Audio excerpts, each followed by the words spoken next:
Hello my dear friends, आप सभी का हमारे चैनल यूट्यूब पे स्टडी पॉइंट में स्वागत है। बायोलॉजी से दोस्त जो आपका क्लास चल रहा था पोषण को हमने बहुत ही अच्छी तरीके से कंप्लीट किया। न्यूट्रिशन को आज आपका न्यू लेसन स्टार्ट हुआ है, पाचन तंत्र, digestive system. Very important lesson है दोस्त। इसमें हम सारे इंपॉर्टेंट पॉइंट को पहले थ्योरी के क्लास को कंप्लीट करेंगे, उसके बाद आएंगे दोस्त एमसीक्यू टाइप के क्वेश्चन, जैसा कि आपको एंट्रेंस एग्जाम में पूछा जाता है। तो चलते हैं दोस्त, क्लासेस को स्टार्ट करते हैं। और दोस्त चैनल पे आप हमारे पहली बार विजिट कर रहे हैं तो चैनल को सब्सक्राइब जरूर करिएगा, ताकि आने वाली हर एक वीडियो का इंफॉर्मेशन दोस्त आप तक सबसे पहले पहुंच सके। और इससे पहले दोस्त आप हमारे और भी वीडियो को नहीं देखा है पिछले क्लासेस को, तो नीचे दोस्त आपको डिस्क्रिप्शन में लिंक मिल जाएगा, वहां से जाके दोस्त आप हमारे एक एक वीडियो को अच्छी तरीके से देख सकते हैं। तो सबसे दोस्त हमारा आते हैं जो आपका चैप्टर है पाचन तंत्र। ये आप होता क्या है ध्यानपूर्वक समझिएगा, और आगे जो भी मैं पॉइंट बताऊंगा उसको नोट डाउन करते हुए ही चलिएगा। जब आप एमसीक्यू क्वेश्चन सॉल्व करेंगे तो वहां पे दोस्त क्वेश्चन को आप आसानी से सॉल्व कर पाएंगे, और एंट्रेंस एग्जाम के टाइम पर आप इसका रिवीजन भी बहुत ही अच्छी तरीके से कर सकते हैं। इसलिए क्वेश्चन को सारे आप लोग नोट डाउन करते हुए ही चलिएगा।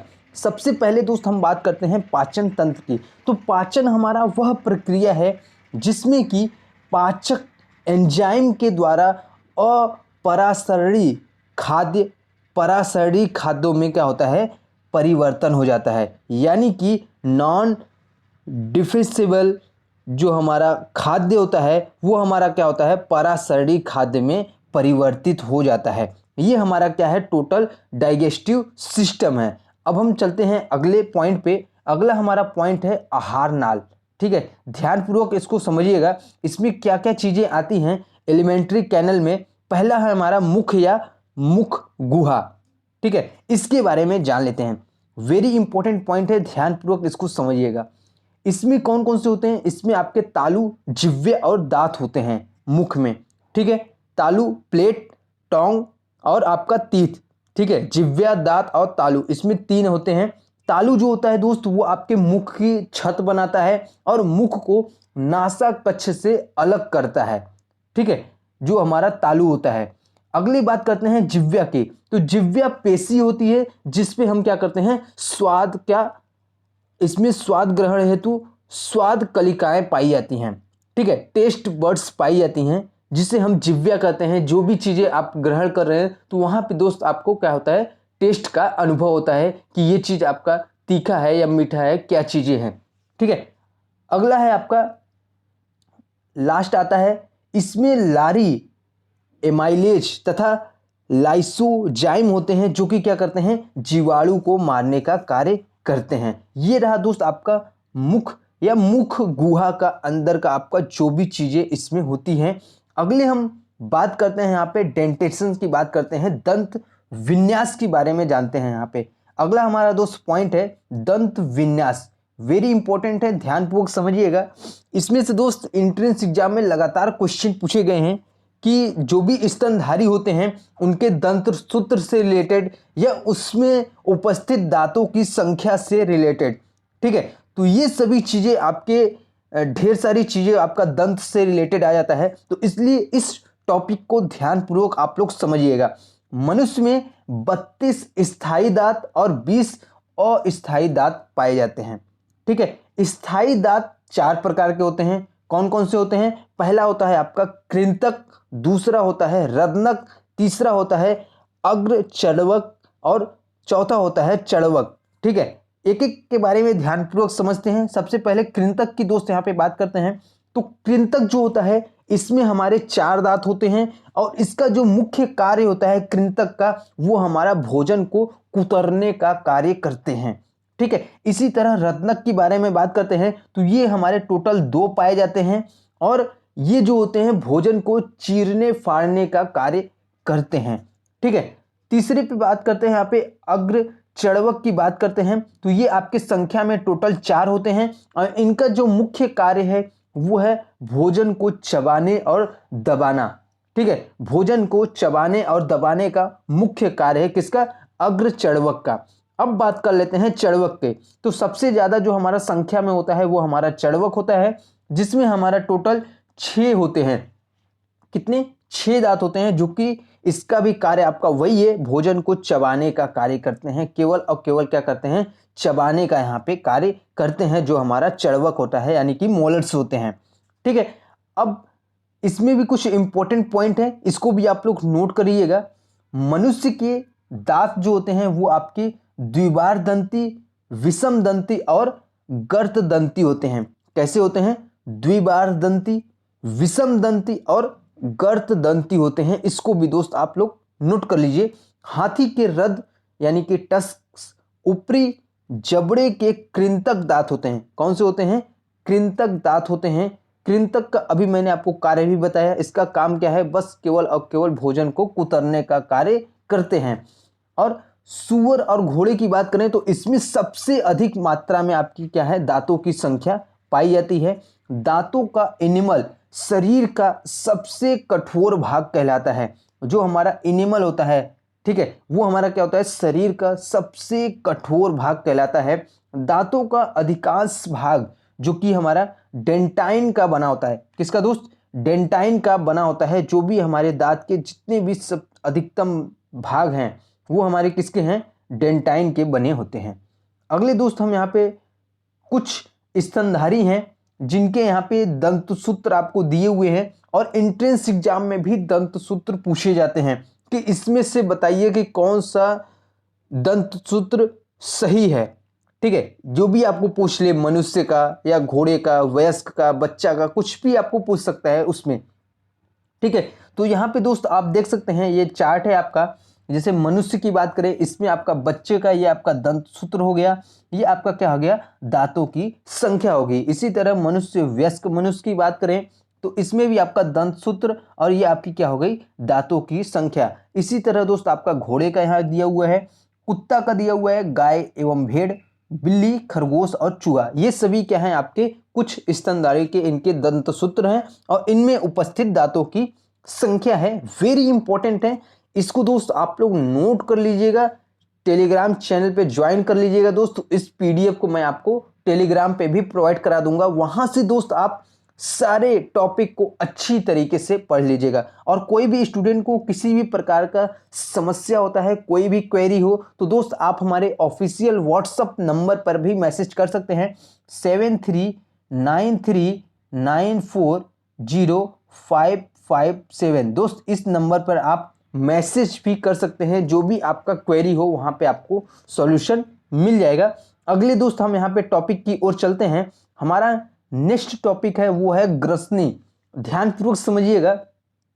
ग्रसनी क्या होता है दोस्त? ये आपका एक छोटा सा आकार होता है, 12 से 14 सेंटीमीटर का शंकुनुमा भाग होता है, जहां हमारा क्या होता है कि जो भोजन होता है और वायु, उसका जो मार्ग एक दूसरे का वहां पे क्या होता है? मिलता है। एक दूसरे को जिस पॉइंट पे मिलता है वो हमारा क्या कहलाता है?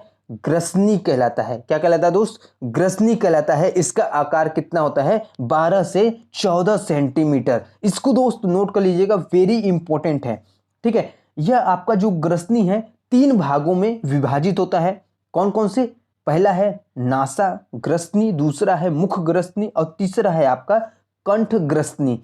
जो आपके नासा ग्रसनी है ये कहाँ होता है? ये आपके नासा कोष्ठ के पीछे होता है। मुख ग्रसनी की बात करें तो मुख ग्रसनी जो होता है वो आपके मुख यानी कि मुख गुहा के आपके क्या होता है? पीछे होता है। कंठ ग्रसनी की बात करें तो कंठ ग्रसनी हमारा क्या होता है? ग्रसनी के निचले भाग को हम क्या कहते हैं? कंठ ग्रसनी। ठीक है, आप लोग आशा करते हैं जो भी मैं पॉइंट बता रहा हूं आपको अच्छी तरीके से समझ में आ रहा है। अगले दोस्त हम यहाँ पे बात करते हैं स्टोमच की, यानी कि अमाशय, सॉरी, इसके बाद हमारा नेक्स्ट टॉपिक जो है वो ग्रासनली है। इसके बाद हमारा क्या आ जाएगा? अमाशय आ जाएगा। तो सबसे पहले हम दोस्त यहाँ पे ग्रासनली की बात करते हैं। जो इसकी लंबाई होती है तो वो 22 से 25 सेंटीमीटर संकरी, पेशी तथा नलिका युक्त संरचना की होती है। इसमें आपका अनुदैर्ध्य भंज, गस्सिकावली इसमें वायु का प्रवेश रोकते हैं। ठीक है, अनुदैर्ध्य भंज, ग्रसिकावली इसमें क्या करते हैं? वायु का प्रवेश होने से रोकते हैं। ग्रास नली क्रमानुकुंचन द्वारा भोजन को अमाशय में पहुंचाती है। ठीक है, ग्रास नली किसके द्वारा? क्रमानुकुंचन के द्वारा भोजन को क्या करती है, आमाशय में पहुंचाती है। अगले दोस्त हमारा जो पॉइंट था वो हमारा था आमाशय। ध्यानपूर्वक समझिएगा। आमाशय जो होता है ये आपका 3 भागों का बना होता है। पहला होता है कार्डियक आमाशय, दूसरा होता है पाइलोरिक आमाशय और तीसरा होता है फंडिक आमाशय। ठीक है। आमाशय की आंतरिक श्लेष्मा अधिक संख्या में अनुदैर्ध्य वलन भी बनाती है, जो कि हमारा जठरीय वलय कहलाती है। क्या कहलाती है दोस्त, जठरीय वलय कहलाती है। ठीक है, ये हमारा आमाशय का टॉपिक यहाँ पे कंप्लीट हुआ। नेक्स्ट दोस्त हम यहाँ पे टॉपिक पढ़ते हैं, वो हमारा है छोटी आंत। ठीक है, इससे रिलेटेड कुछ और भी इम्पोर्टेंट आप लोग देख लीजिए, आमाशय से रिलेटेड इसमें नोट कर लीजिए आप लोग। यह जो आमाशय होता है यह भोजन के यांत्रिक मंथन तथा रासायनिक पाचन में भी सहायक होता है। ठीक है, ये भी इंपॉर्टेंट है, इसको भी दोस्त आप लोग नोट कर लीजिए। एक वेरी इंपॉर्टेंट है जो कि एंट्रेंस एग्जाम में पूछा जाता है, चतुर्थ आमाशय सत्य आमाशय होता है, क्योंकि इसमें जो होता है आमाशयी रस होता है, जिसमें हमारा हाइड्रोक्लोरिक यानी कि HCl तथा पेप्सिन पाया जाता है। ठीक है, इसे दोस्त नोट कर लीजिए, वेरी इंपॉर्टेंट पॉइंट है। फिर से आप लोग समझ लीजिए, ये आपका चतुर्थ जो आमाशय होता है ये सत्य आमाशय कहलाता है, क्योंकि इसमें आमाशयी रस जो होता है जिसमें हमारा हाइड्रोक्लोरिन अम्ल और पेप्सिन का मिश्रण होता है, पाया जाता है HCl। ठीक है, इसको भी दोस्त आप नोट करिए। नेक्स्ट हम टॉपिक पे चलते हैं। हमारा नेक्स्ट टॉपिक है छोटी आंत। ठीक है, स्मॉल इंटेस्टाइन्स के बारे में जानते हैं। यहाँ पे वेरी इंपॉर्टेंट है, ध्यानपूर्वक समझिएगा। यह आहार नाल का सबसे लंबा भाग होता है, जिसकी लंबाई 2 फीट से 4 फीट तक होती है। ठीक है, यह तीनों भागों ग्रहणी, मध्यांत्र और क्षुद्रांत्र में विभाजित होता है। ठीक है, ग्रहणी पित्ताशयी वाहिनी को ग्रहण करती है। छोटी आंत की आंतरिक श्लेष्मा में उंगली के समान उभार रसांकुर निकले होते हैं। ठीक है, ये आपके अग्नाशयी वाहिनी में कुछ ऐसे एंजाइम होते हैं जो कि कार्बोहाइड्रेट्स, वसा और प्रोटीन पर भी कार्य करते हैं। ये तो रहा दोस्त आपका छोटी आंत। बड़ी आंत के बारे में दोस्त जान लेते हैं, कुछ एग्जाम्पल के माध्यम से इसमें समझने की कोशिश करेंगे। पहले बड़ी आंत के बारे में जानते हैं। इसमें हमारा 3 भाग होता है। पहला होता है अंधनाल, वृद्धांत और तीसरा होता है मलाशय। ठीक है, कुछ शाकाहारी में अंधनाल जो होती है वो बड़ी होती है, और सेलुलोज के सूक्ष्म जीवों में क्या होता है, पाचन का केंद्र होता है। जैसे एग्जाम्पल की बात करें घोड़े और खच्चर, इसमें क्या होती है, जो अंधनाल होती है वो क्या होती है, बड़ी होती है। मनुष्य की बात करें तो मनुष्य में अंधनाल बहुत ही छोटी होती है, अवशेषी अंग है तथा परिशेषिका कहलाती है। क्या कहलाती है, परिशेषिका कहलाती है। वेरी इंपॉर्टेंट है, एक नोट कर लीजिएगा। इंपॉर्टेंट चीजें जो मैं बता रहा हूं दोस्त उसको आप लोग जरूर नोट करिएगा, क्योंकि एंट्रेंस एग्जाम में दोस्त आपको वहीं से क्वेश्चन आएंगे। अगर आपने सारा टॉपिक कंप्लीट किया है तो आप वहां पे दोस्त क्वेश्चन को आसानी से सॉल्व कर पाएंगे। जो मनुष्य में अंधनाल पाया जाता है वो बहुत ही छोटा होता है, वो हमारा अवशेषी अंग होता है और उसका नाम क्या है, परिशेषिका। ठीक है, अपेंडिक्स कहलाती है। ठीक है, अगला हमारा पॉइंट है, यह अपचित खाद्य अवशेष को संग्रहण करके मल बनाती है, जो कि मलाशय में हमारा एकत्र होता है। तो ये हमारा बड़ी आंत का कार्य है। ठीक है, तो अगले हम यहाँ पे पॉइंट पे चलते हैं दोस्त। हमारा वेरी इंपॉर्टेंट पॉइंट जो है वो हमारा है पाचक ग्रंथियां। ग्रंथियों के बारे में जानते हैं दोस्त। यहाँ पे पाचक ग्रंथियां ये आपके कितने 3 टाइप के होते हैं, कौन कौन से, पहला है आपका लार ग्रंथि, दूसरा है आपका जठर ग्रंथि, तीसरा है आपका यकृत। उसके बाद हम बात करेंगे यहाँ पे अग्नाशय की। ठीक है, तो ये आपके 4 टॉपिक इसमें और भी कंप्लीट करने हैं। तो सबसे पहले दोस्त हम यहाँ पे जान लेते हैं पाचन ग्रंथियां। ये भोजन के लिए पाचक रस स्रावित करती हैं। ये आपके 3 टाइप के होती हैं। ठीक है, पहला बात करते हैं दोस्त यहाँ पे लार ग्रंथियों की। तो यह लार ग्रंथि उत्पन्न करती है, और ये भी आपका कितने 3 टाइप का होती हैं। कौन कौन सी होती हैं, पहला आपका है कर्ण पूर्व ग्रंथिका, दूसरा है आपका अघोमैक्सिला ग्रंथिया, तीसरा है आपको अधोजिह्वा ग्रंथिया। ठीक है, तो सबसे पहले हम बात करते हैं यहाँ पे कर्ण पूर्व ग्रंथिया की। यह बाह्य कर्ण के नीचे उपस्थित सबसे बड़ी ग्रंथि होती है। इस ग्रंथि में विषाणु गलसुआ रोग उत्पन्न करता है। ठीक है, इस ग्रंथि में जो विषाणु होते हैं वो कौन से रोग उत्पन्न करते हैं? गलसुआ नामक रोग उत्पन्न करते हैं। बात करते हैं दोस्त हम यहाँ पे दूसरे की, तो दूसरा हमारा है अगोमैक्सिला ग्रंथि। यह जो होता है जबड़े के कोड़ों के नीचे उपस्थित होता है, जॉ एंगल्स के नीचे आपका क्या होता है? उपस्थित होता है। लास्ट हम लार ग्रंथि के जो टाइप की बात करें तो अधोजिह्वा ग्रंथि, यह आपका छोटी ग्रंथि जो कि जिह्वा के नीचे उपस्थित होती है तथा मुख गुहा के तल पर आपका खुलती है। ये आपका हो गया लार ग्रंथियां। अब बात कर लेते हैं दोस्त हम यहाँ पे जठर ग्रंथि की, तो ये भी आपका इंपॉर्टेंट है, इसको भी आप लोग देख लीजिए। जो आपका गैस्ट्रिक ग्लैंड्स है तो इसमें आपका अमाशय की श्लेष्मा में उपस्थित होती हैं। ये भी आपका कितना? 3 टाइप की होती हैं। कौन कौन सी होती हैं? तो पहला आपका हो कार्डियक ग्रंथि, दूसरा है आपका पाइलोरिक ग्रंथि, तीसरा है आपका फंडिक ग्रंथि। ठीक है, इसको दोस्त ध्यानपूर्वक समझिएगा। जो आपका कार्डियक ग्रंथि है यह आपका एक क्षारीय श्लेष्म स्रावित करती है। दूसरा जो आपका पाइलोरिक ग्रंथि है यह एक क्षारीय श्लेष्म का स्रावण करती है।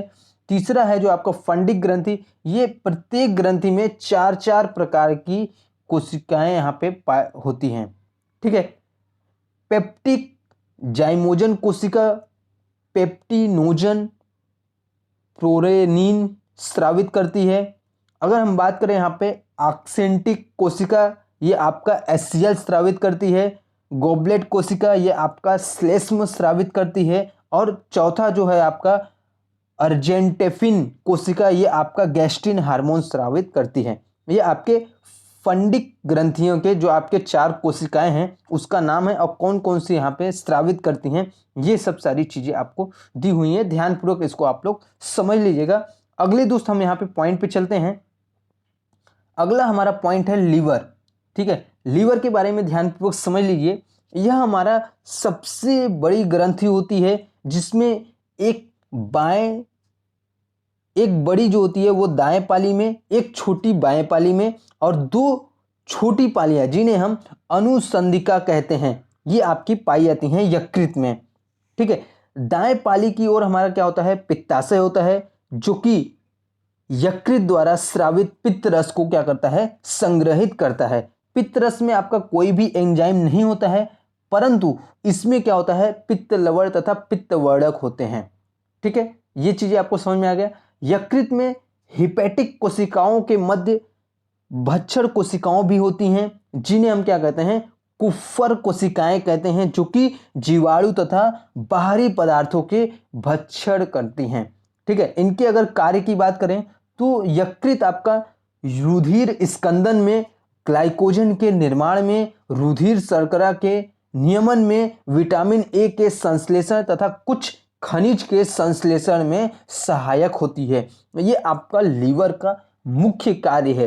ध्यानपूर्वक समझ लीजिए, लीवर का मुख्य कार्य क्या है? यकृत रुधिर स्कंदन में सहायक करती है, ग्लाइकोजन के निर्माण में सहायक करती है, रुधिर शर्करा के नियमन में सहायता करती है, विटामिन ए के संश्लेषण तथा कुछ ऐसे खनिज के संग्रहण में भी ये क्या करती है? यकृत आपका सहायक होती है। ठीक है, अगला हमारा जो लास्ट पॉइंट है दोस्त वो हमारा है अग्नाशय। अग्नाशय दोस्त है यहाँ पे, यह शरीर की दूसरी सबसे बड़ी मिश्रित ग्रंथि है। इसके अंतःस्रावी भाग में 4 प्रकार की कोशिकाएं होती हैं। कौन कौन सी होती हैं? अल्फा कोशिका, बीटा कोशिका, डेल्टा कोशिका, और लास्ट आता है आपका पीपी कोशिका। ठीक है, इसको आप लोग समझ लीजिएगा, ये भी आपको इंपॉर्टेंट है। एंट्रेंस एग्जाम में दोस्त ऐसा भी क्वेश्चन आपको पूछा गया है। तो जो अल्फा कोशिका होती है ये आपका ग्लूकेगान हार्मोन्स को क्या करती है? स्रावित करती हैं। जो बीटा कोशिका होती हैं ये आपका इंसुलिन हार्मोन को क्या करती हैं? स्रावित करती हैं। डेल्टा कोशिका के बारे में बात करते हैं, ये आपका सोमेटोस्टेरिन हार्मोन को क्या करती हैं? स्रावित करती हैं। ये आपको सोमेटोस्टेरिन हार्मोन को स्रावित करती हैं डेल्टा कोशिका। ठीक है, लास्ट आपका है पीपी कोशिकाएं, जो कि आपकी अग्नाशयी पॉलीपेप्टाइड स्रावित करती हैं। ठीक है, तो ये रहा दोस्त आपका अग्नाशय से रिलेटेड ये आपका टॉपिक हो गया पूरी तरह से कंप्लीट। ठीक है, पाचन तंत्र आज दोस्त जितने भी आपके थ्योरी के पॉइंट थे, वेरी इंपॉर्टेंट पॉइंट, वो आपके कंप्लीट हो गए हैं। नेक्स्ट जो हमारा क्लास होगा वो हमारा वेरी इंपॉर्टेंट MCQ टाइप के क्वेश्चन का होगा, वो भी हम दोस्त एक वीडियो में कंप्लीट कर देंगे। आपका बहुत ही तेजी से अब यहाँ पे क्लासेस को चलाया जाएगा। फिजिक्स का दोस्त बहुत ही जल्द आपका आ जाएगा। फिजिक्स और बायोलॉजी लगातार यहाँ पे कंटिन्यू ही चलेगा। एक क्लास के बाद दोस्त हम यहाँ पे फिर से आपका नया लेसन स्टार्ट कर देंगे, वो है आपका श्वसन तंत्र। वेरी इंपॉर्टेंट लेसन है, पाचन तंत्र, श्वसन तंत्र, ये सब आपको पढ़ने हैं और एंट्रेंस एग्जाम में इसमें से क्वेश्चन भी अधिक मात्रा में पूछे जाते हैं। तो दोस्त आशा करते हैं आज मैंने आपको जितने भी टॉपिक क्लियर कराएं इस वीडियो में वो आपको बहुत ही अच्छी तरीके से समझ में आ गया है। वीडियो दोस्त अच्छा लगा हो तो वीडियो को लाइक करिएगा, साथ में ही दोस्त वीडियो को ज़्यादा से ज़्यादा अपने दोस्तों में भी शेयर करिएगा ताकि क्लासेस का इंफॉर्मेशन और भी स्टूडेंट के पास पहुंच सके। Thank you.